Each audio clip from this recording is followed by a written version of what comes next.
In this video, I will show you how to make this green video into this video using the CapCut app.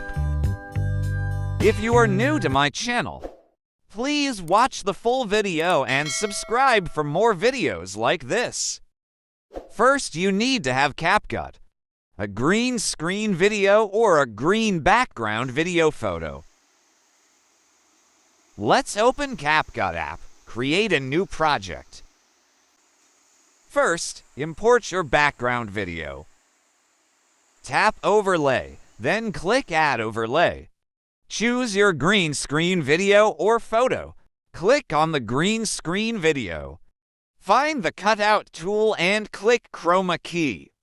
Set the color picker to green by dragging the color pointer, then adjust the intensity and shadow.